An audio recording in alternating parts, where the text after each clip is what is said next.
सडक प्युठानको बागदुल्ला मच्छी सडक दम्ती बाहाने खबाङ सेउलीबाङ सडक विकास तथा खानेपानी मन्त्रालय लागेर 5 अर्ब 62 करोड विनियोजन गरेको छु। हिँडेर आएको छु। हजुर लागेको है हामी तपाईको बाटो बनाउन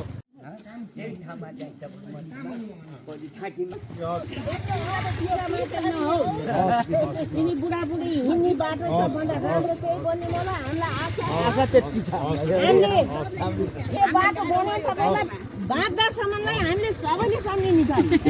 सबभन्दा बाटोलाई दुःख भयो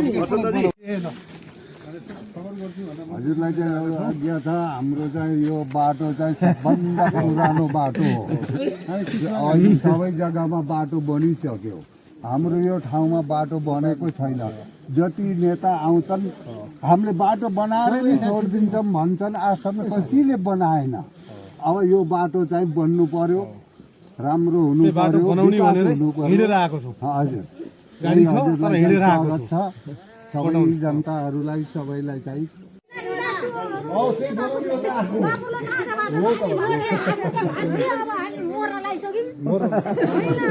मर्दैन सबै अब हाम्रो बाटोघाटो हाम्रो बनाउनु छ। भोलिबाट के गरी हुने भयो गरेर देखाउनु होला। पुरा सबैले गरे काम भयो। अनि हेरा हामीलाई बुझ पुराले नदिएर मलाई काम गरे ल आमा तपाईको आशीर्वाद दिनु सधैँभरि हुनु पर्यो।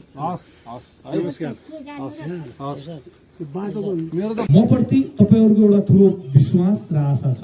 यसलाई मैले मर्न कुनै हालतमा दिने छैन। अहिले यसै पटक फेरि सम्पूर्ण योजना ल्याउने भन्ने कुरा भयो। तर त्यस कारणले गर्दा यस पटक पनि प्रदेशबाट एउटा योजना, त्यो प्युठानको योजना 30 करोड माग गरेको योजना बागदुलादेखि मच्छीसम्मको सौपुरको बाटो मागिएको छ। त्यो पिच गर्ने गरी बजेट विनियोजन